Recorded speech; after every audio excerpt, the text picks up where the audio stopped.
Hey friends, Anne here and welcome back to worship. I'm so glad that you've chosen to join us for worship today. We are in the middle of a series in Exodus where we are reading through the book of Exodus every day throughout the week, and then on Sundays we're coming together to zero in on part of what we read during that week. We were reading about all of God's laws and commandments that He had given the people of Israel after they left Egypt and were moving on in the wilderness toward the promised land. And He wanted to give them some rules of the road, so to speak, and let them know how they should act and how they should come together as a community in this time, because they had been under slave rules and they had been under these strict, harsh rules from the Egyptian Pharaoh, and now they had to figure out, well, how do we live? What is going to be the way that we relate to each other? And so today we're going to look at rules for the road. I wonder if you can name all of the 10 Commandments. Some of us maybe have memorized those as a child. What's interesting to me is that even people who don't believe in God often refer to the 10 Commandments, just because they are such good examples of how we can live in a loving society that respects each other, that really is able to provide for each other and to live in a good, thriving, flourishing way. And I think it's so beautiful that Jesus made it easier for those of us who don't have really great memories to memorize all of the 10 Commandments. Jesus just summed it up into 2 commandments. He said, love God and love other people. Love the Lord your God with all your heart, mind, soul, and strength, and love your neighbor as yourself. Friends, if we are able to love God and love other people, then we are able to accomplish all of those commandments that God has set forth for us in the 10 Commandments. So what I want to do today is just take a really quick overview of these 10 Commandments from Exodus chapter 20. And we're going to dig into looking at how Jesus' summary of the 10 Commandments relates to God's initial 10 Commandments for His people that He gave in Exodus. Okay? So we're going to go really fast where, I could spend one whole sermon teaching on each of these commandments, but we're just going to kind of take an overview and look at how those two relate. Because what we're going to discover is God's law is because of God's love for us. So let's go ahead and dig in. The first thing that I want us to notice is that He starts in Exodus chapter 20 with verse 1 and 2, and says this: Then God gave the people all these instructions. I am the Lord your God who rescued you from the land of Egypt, the place of your slavery. Friends, before He gets into the commandments, God states His relationship to the people. He reminds them who He is and what He has done.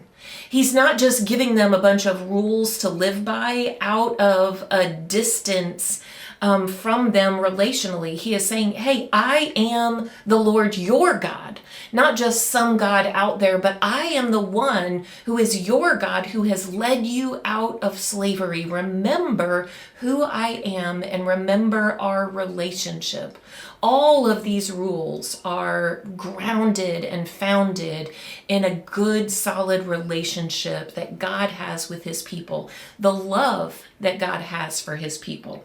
He goes on, and in verse 3, he says, the first commandment, you must not have any other God but me.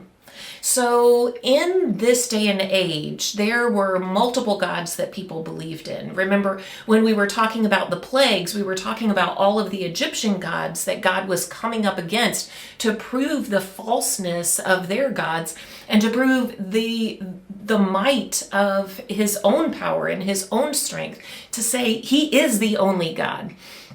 And here He is just reminding them of that. You must not have any other God but me. Today we might say, well, Anne, we don't really worship other gods, so to speak. There are certainly religions that worship a different God. but many of us who are believers, we don't encounter this kind of worship of other gods. But the thing that I want us to look at is that our worship is whatever we devote our time and attention and talents and energy toward. And so for some of us, we need to evaluate our life and see if we have made our work a god, if we have made our pursuit of possessions and materialism a god, if we have made our family a god, if we have made ourselves a god.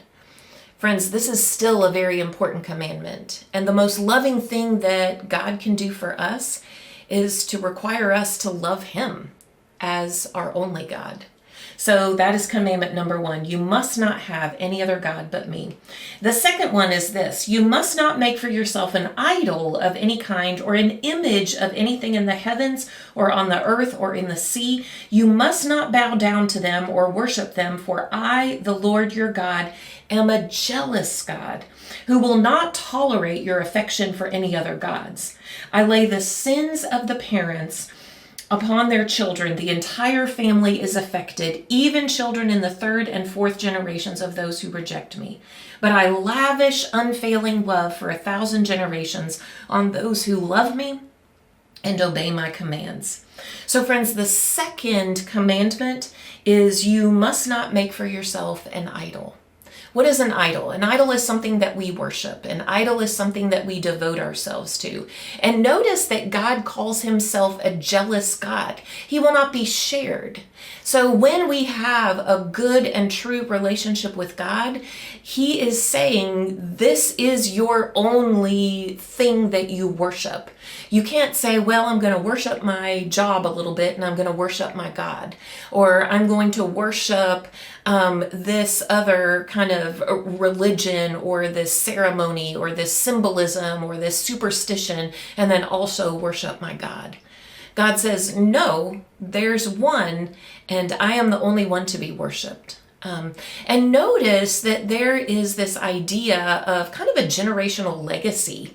And one of the things that I think is so true is that for many of us, when we have had parents and grandparents that have been founded in the faith, we know that that lives on for generations as a legacy. And the opposite is true. When we have had parents and grandparents that have not lived out their faith, or have been in a place where they've worshiped idols or worshiped something else that they have considered their God, those kinds of habits are passed down through generations. And for people that have not been a part of that Christian and that spiritual legacy, it's hard for them to break that generational legacy that they have seen modeled for them. It really does play out in generations. So your faith is not just about your faith. It is about what you are passing down to those who come after you. So first 2 commandments: you must not have any other God but me, and you must not make for yourself an idol. Number 3 is also talking about how we can love God. And it says this in verse 7. You must not misuse the name of the Lord your God. The Lord will not let you go unpunished if you misuse his name. Sometimes we know this one in the King James Version as do not take the name of the Lord your God in vain, is what it says. And basically it's talking about how we need to respect and honor God's name. One of the commentaries that I used when I was studying this said that there are kind of 3 ways that we can take the name of the Lord in vain. The first one is through profanity, through cursing. And that's typically what we think when we think of misusing the Lord's name, that we use it in a way that is disrespectful, wholly disrespectful, that we use it as a curse or as an exclamation when we are trying to point something out. The other thing is frivolity. So there's profanity and frivolity. Frivolity just means that you just kind of use it superficially. You use it without giving it the weight and the gravity that it deserves. And you just say it kind of haphazardly, like it doesn't really matter, like it doesn't really hold significance or respect to you. And then the third way is with hypocrisy, that you are claiming something with your words, but you're not living it with your life. That is also a way to misuse the Lord's name. If you're like, yes, I follow God, but yet you don't follow God, then you are misusing the Lord's name because you're ascribing to yourself this attribute of God, yet you are not living it out. So friends, one of the ways that we love God is that we use his name with honor and with respect. So let's look at number 4. Number 4 is also about loving the Lord our God. It says this in verse 8, "Remember to observe the Sabbath day by keeping it holy. You have 6 days each week for your ordinary work, but the 7th day is a Sabbath day of rest, dedicated to the Lord your God. On that day, no one in your household may do any work. This includes you, your sons, your daughters, your male and female servants, your livestock, and any foreigners living among you. For in 6 days the Lord made the heavens and the earth, the sea, and everything in them. But on the 7th day he rested. That is why the Lord blessed the Sabbath day and kept it apart as holy." Friends, we have to think about how radical it would be for people who had been enslaved to keep a Sabbath day. To take a day off of work was just unheard of for them. They didn't have time to worship God. They didn't have time to rest. They were constantly working. And God is saying that we all need to be able to rest, to rejuvenate our souls, to spend time with him, that it's more than just a nap. It is a resting of our souls from the work that God has called us and equipped us to do. So it's willing to trust God enough to say, I'm going to take some time off, and God, I'm going to let you do what you do. I'm going to trust you to do the work on my behalf that needs to be done, and the rest of it is going to wait until after I honor you with my rest. So the first 4 commandments are all about how we can love God with our heart, our mind, our soul, and our strength. And then the next 6 commandments are all about how we can love our neighbor as ourselves. Let's go ahead and get started on those. So the 5th commandment says this: "Honor your father and mother, then you will live a long, full life in the land the Lord is giving you." Friends, that is a commandment with a promise, for sure. And why is it so important for us to honor our parents? Well, when we look at the establishment of a new government, of a new nation, the very bedrock of our community, the success of our community, and the respect within our community is based on the amount of respect that we give our parents, the amount of honor that we give our parents. We learn respect and honor for community within the home. And so it's so important that that starts in the home. It starts when we're young, that we begin to learn how to love other people in the way that we love our parents. And the way that we demonstrate honor to them teaches us how to demonstrate honor to other people. So the 5th commandment, honor your father and mother. The 6th commandment is this: you must not murder. Friends, you may say, check, I've never murdered anyone, so I'm good with that. But I want you to know that Jesus, when he began talking about commandments and how we were called to live out our faith, he says, you have heard it said, but I say. And friends, he's talking about murder, and he says, look, even if you hate someone in your heart, it is as if you are murdering them. So I think it's important for us not to just gloss over some of these that we're like, yep, never done that, never murdered anybody, I'm fine. But to look at the way that Jesus looked at it, it wasn't just the act of murder that was wrong, it's the heart of murder that is wrong.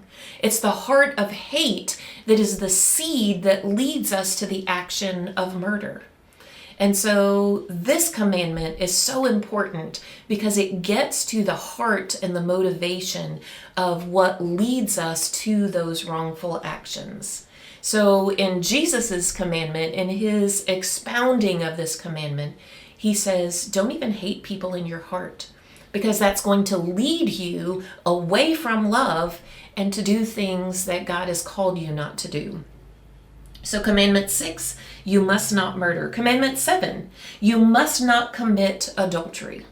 And you might say again, well, I've never committed adultery, so I'm fine on that one. But Jesus raised the bar on that. In the New Testament, he said, you've heard it said that you should not commit adultery, but I tell you that anyone who lusts in their heart has committed that sin. Friends, so it's not just the action of adultery, it's the lust that plants the seed in our heart that leads us to that action that is still the sin. Friends, we've got to check our motivations. We've got to check at what seeds are being planted in our hearts, because God cares more about what is in our heart and our motivation even than our actual actions, because so many times those seeds are planted and they go unchecked because we think, oh, we haven't taken action on this. Friends, I want you to know that even having those thoughts of hate, having those thoughts of lust, it is corrupting your very soul, and it is going to prevent you from loving others well. Commandment 8 says this, you must not steal. Once again, you may say, well, I've never stolen anything from somebody. But the thing that I want you to look at is that when you take from someone, even when you take status, even when you take authority, even when you take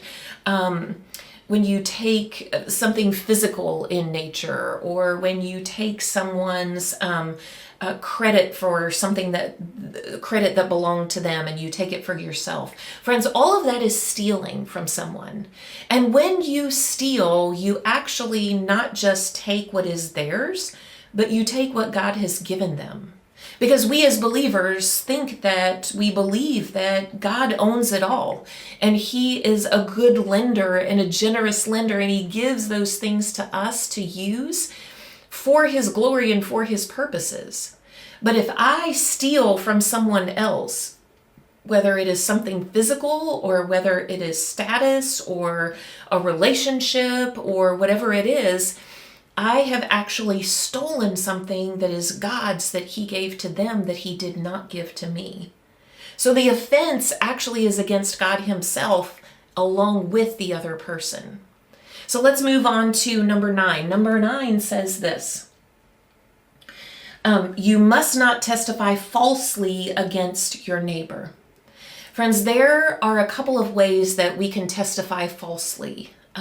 We can testify falsely with our words. We can give a false account either in a court of law or to somebody else. This is gossip. Whenever we gossip, we are testifying falsely against someone else. Whenever we exaggerate a significant thing about someone, or when we tell a lie, we are testifying falsely against someone else. But friends, I want you to also know that you can do that with your silence.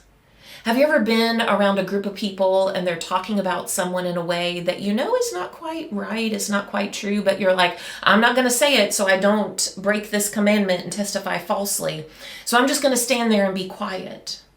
But friends, even in your quiet, even in your unwillingness to say it, you have testified falsely, because others will believe that you are in support of it because you're not saying anything. You're not trying to disprove it. You're not trying to stop it. So you can actually testify falsely with both your words and with your silence. And then finally, the 10th commandment says this, and once again, this is something that deals with the heart. It says this, you must not covet your neighbor's house, you must not covet your neighbor's wife, male or female servant, ox or donkey, or anything else that belongs to your neighbor. Friends, when it's talking about coveting, it's talking about wanting something that is not yours. Coveting and jealousy often lead to some of these other things. They lead to sometimes murder and hate. It can lead to lust and committing adultery. It can lead to stealing. It can lead to talking falsely about people. When we have a covetous heart and we want what someone else has, what God has given to someone else, it absolutely is destructive to our heart. And friends, it leads us into places where God is telling us not to go. So if we look at this whole summation of all of these 10 commandments, it certainly gives us a lot to think about. But let's take a look one more time at just the way that Jesus sums all of this up. Remember, I said that the first 4 really talk about loving God. You must not have any other God but me. You must not make for yourself an idol. You must not misuse the name of the Lord. Remember to observe the Sabbath day. All of those 4 things allow us to show and demonstrate our love for God. And then the other 6 things allow us and remind us to demonstrate our love for other people. Remember, it's honor your father and mother. You must not murder. You must not commit adultery. You must not steal. You must not testify falsely against your neighbor. And you must not covet. Friends, God has called us to love Him and to love other people. From the very beginning of the establishment of the nation of Israel, this was in His law for us. This was a part of His commandments. He wanted to make sure that we knew that these laws were just not about making us holy or making us look good. It was about us loving God and loving others no matter what. Friends, remember that God's laws are always founded in God's love. The law and the love are two, they're united. And even when we cannot perfectly keep the law, God's love covers over us through Jesus, through the relationship that we have with Jesus. He is the one that has fulfilled the law perfectly. He has done all of these things perfectly when we have not. And Jesus' love fulfills the law. Friends, we have been working through this idea this year that we is greater than me, as we talk about what it means to become more united as a community of faith, as God's family, as His people. And so this week, I want you to begin to ask yourself, how are you loving God? How are you loving others? And are you keeping God's basic commandments? Friends, are you loving God well in the way that you honor Him, in the way that you respect Him, in the way that you give Him worship, in the way that you don't hold anything else back, that He is your all? And are you loving other people with your motives, with your heart? Are you loving other people by staying away from motives like hate and lust and covetousness, jealousy, envy? Friends, this week, as we think about how we is greater than me, let's love each other well. And communally, let's love God as well as we continue to keep that command to love God and to love other people. Let's pray. Heavenly Father, we just come to you today and we are longing to love you more. God, we are longing to love others more. These are the things that you have called us to do. God, we thank you for your laws that lead us to love, that show us the way to love you fully, show us the way to love others better. God, as we think of ourselves this week, and think of the way that we have been loving to you and been loving to others, challenge us where we have gotten it wrong. God, remind us in the moment when we are exhibiting behaviors that are not loving toward other people. God, just be with us and strengthen us to obey you and to connect with the love that you have given to us through your law. In your name I pray. Amen.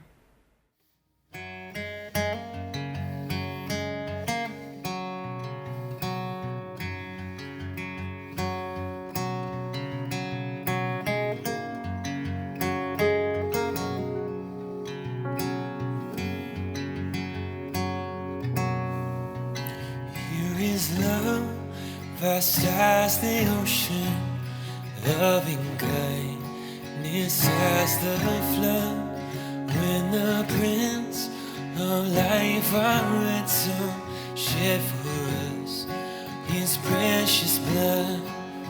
Who is love will I remember? Who can cease to sing His praise? He can never be forgotten throughout end's eternal days.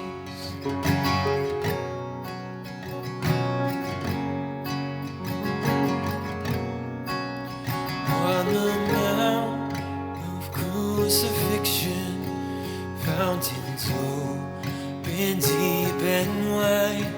Through the floodgates of God's mercy flowed a vast and gracious tide.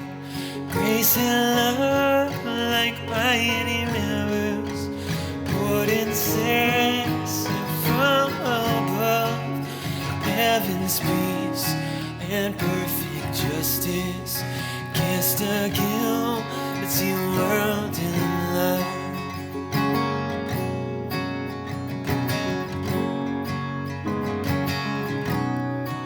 'Cause here is love, vast as the ocean, loving kindness as the flood. When the Prince of Life our ransom shed for us His precious blood. Who is love will not remember? Who can cease to sing His praise? He can never be forgotten throughout end's eternal days.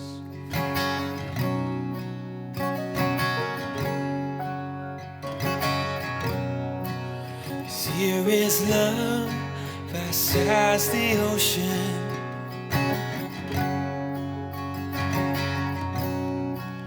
Here is love, vast as the ocean.